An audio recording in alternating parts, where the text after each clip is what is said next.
Are you currently dealing with intrusive thoughts that make it feel like you're playing the game whack-a-mole? Well, today, what we're going to focus on is the understanding around these thoughts and how to get rid of them.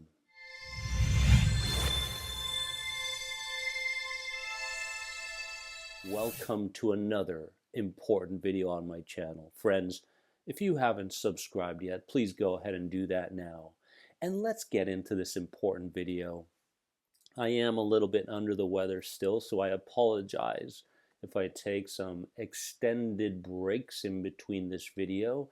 And we are discussing the idea around how to deal with intrusive thoughts, because I know that you're currently dealing with anxiety. I know that right now you have these ideas that just keep popping up in your mind, that you're giving a lot of focus, a lot of energy into. You're believing them, you're catastrophizing because of them, and you are enacting unconscious behaviors because of them. And towards the end of this video, I am going to focus on how to deal with them.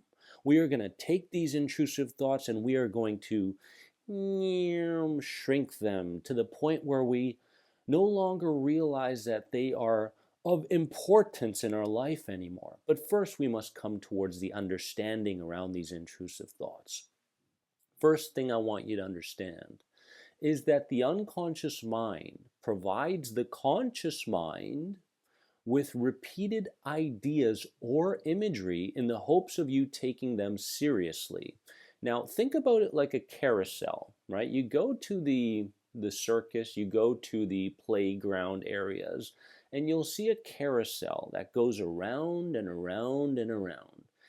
And this is the lower self, or the unconscious mind's goal, is to provide you with the carousel of past experience, a carousel of what could go wrong in the present moment and what's going to go wrong in the future. Now, this carousel can show up, and often does show up, through intrusive ideas, but it can also show up through mental imagery, visualizations that you haven't really consciously created but tend to imagine, especially before bed. And so I want you to understand that this unconscious mind is providing you with this carousel of ideas, carousel of catastrophe, in the hopes that you consciously take one of them seriously. And once you take one of them seriously, the unconscious mind goes, all right, right? Because it knows now that it can put you back into a state of fight or flight activation, keep you standing guard towards the next potential threat, and keep you identified with being an anxious person because you have grabbed one of those ideas from the carousel. Now, this understanding is important for you because now you must understand that nothing within the carousel is real. It's just an idea based around an unconscious motivation to keep you in a state of familiarity, out of a state of protection, out of a focus around protection for you. Okay, so that's the first point to understand. Now, upon a narrowing focus of attention on one of these intrusive thoughts, the thought itself grows as a real potential, making it a core belief. Now, what that means is if you continue to give these intrusive ideas lots of focus and energy and start to believe in them, then they're going to grow into a core belief. A core belief is something that is withheld in the subconscious mind, and you do in fact feel it in certain parts of your body. Okay, so we need to understand that a lot of times the focus isn't so much the idea, it's the power that we give to the idea. It's the permission that we give to the idea to manifest in our lives. That's the biggest problem. What that means is, let's say you've got this fly buzzing around you. And if you're thinking in a way where the fly is always going to be there and it's always going to be bothersome, and you just can't stand the sound of that fly, you can't sleep, you can't do anything Then you wake up the next day and unconsciously you start to sort for the fly. Is the fly there? Is it still in my room? Right? And now this little tiny, unbothersome insect has taken up so much focus and energy that we sort for everything in connection with the fly that could be a danger or a potential threat as well. Anytime we hear this buzzing noise, even though we've made peace with bees, for example, because the bee is buzzing just like the fly did, and we became bothered by the fly, now we're bothered by the bee. And now we're bothered by the bee because now the bee has some stripes, some nice beautiful yellow colors to it, but we have attached a negative association towards the bee, and now we're afraid of zebras because zebras have, stripes as well. So you can see how this connects from one thing to the next, all because we've given focus and energy to it, and we have consciously deemed it as being a threat. This is important knowledge, my friends. A more than anxiety moment, if I may say so myself. Now, one more understanding. Action is taken around the thought, therefore strengthening our perceived threat response to anything that may be similar to it, as we've just discussed.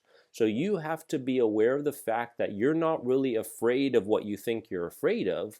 It's just basically a branch, like a tree. Tree has a bunch of branches, and your fear originated with something and then branched from one thing to the next, leading to this very thing.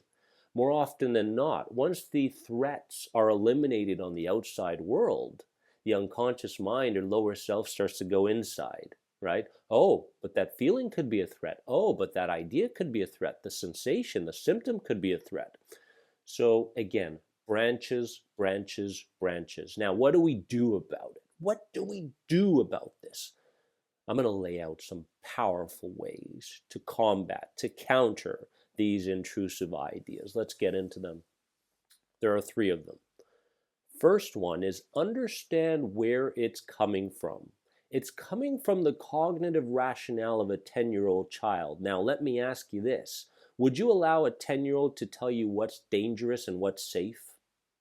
No, you wouldn't. You would say, okay, I hear you, but I'm going to show you that what you think is dangerous isn't really dangerous. So anytime you get these intrusive ideas, attach the label of it being a 10-year-old, giving you instructions, trying to give you instructions that you've been paying attention to too often lately, okay? So understand where it's coming from, where these intrusive thoughts are coming from, which is from the cognitive rationale of a 10-year-old child, and why. Why? To keep us alert and ready for the next potential danger, right? Because this unconsciousness within us isn't bad. It's not bad. It's not trying to ruin our lives as much as we may think it is, right? It's just doing what it believes is best for you. If you've never mastered or led your subconscious mind body, you cannot expect it to see the safety within things. It will sort for the danger first because you haven't trained it. Now is the time to start training it, like you're training a puppy that you just brought home, right? So understand where it's coming from and why. Secondly, and this is huge, huge, master separation from these ideas or mental images by giving it a name, a label, such as little me, which will help to go beyond the fear, okay? You could go about your day going, oh, that idea or that intrusive thought is coming from the little me, right? It's no longer unconsciously the big me. It's the little me. It's this little tiny me saying, look at me, this could be a threat, right? This is dangerous. And you're going, oh, little me. It's so funny, trying to grab my attention again. But the truth is that I see no threat here. What I see is safe. What I hear is safe. What I feel is safe. And I choose to feel safe at this moment. If you want to enact certain sensations, symptoms, and feelings, that's fine.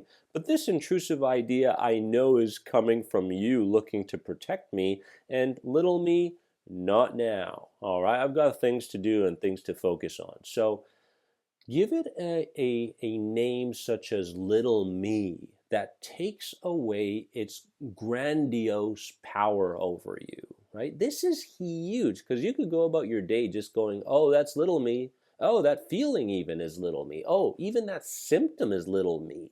Intrusive idea, little me, catastrophic imagery, little me, right? And the cure here, guys, the cure isn't to get rid of the symptom, isn't to get rid of the catastrophic images, isn't to get rid of the intrusive thoughts. The cure lies in no longer fearing them. There it is. When you lose the fear of what's been taking up so much of your focus and energy lately, it is at that very moment that you are on this narrow path called healing, right?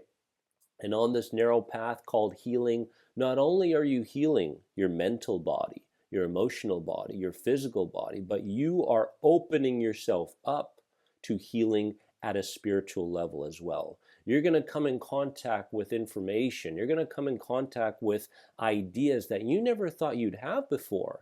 And this is cool. Thirdly, thing you need to do, continue to follow your own intuition. This is huge. Continue to follow your own intuition, your heart sense, as far as which safety signal is best to send to your nervous system at any particular moment throughout the day. So as you're going about the day, you call it little me and you send a safety signal. Often the safety signal comes down to not rushing. So a safety signal could be just slowing down. Notice that any safety signal that you send from your body is 10 times stronger than any safety signal you send through your mind. You don't want to get into this tug of war of ideas between unconscious mind and conscious mind. Okay, you don't want to do that. You want to send a safety signal often through your body. You can also send it through your mental imagery by going, little me, oh, I see you have that little idea, but I no longer believe in it, right? And then you just kind of shoosh it away. Or there's a future catastrophic image that shows up and all of a sudden you make it funny with all sorts of clowns around and the sounds are changing, right? And the environment is changing and now you're laughing at what could take place in the future, right? Safety signal. You start slowing down your breathing, which is in fact very, very important. You focus on low and slow breathing through your diaphragm. You start slowing your movements down.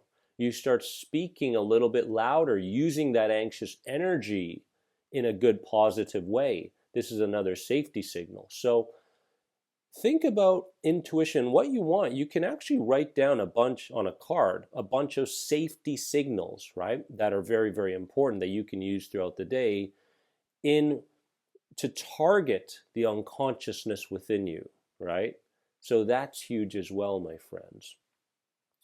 This all becomes a lot easier and more linear when you continue to do the surrender sessions on a daily basis. Remember that, because now you're calming your nervous system, you're naturally sending safety signals, and the world starts to look a lot different. Okay, so that's important as well, my friends, and I hope this video really spoke to you. Remember that you are more than anxiety. Do me a favor, give this video a like and share it with someone in need today, because we want to make more people believe in the fact that they are more than anxiety, my friends. I love you so very much. Have a wonderful day. I'll see you soon. Bye-bye.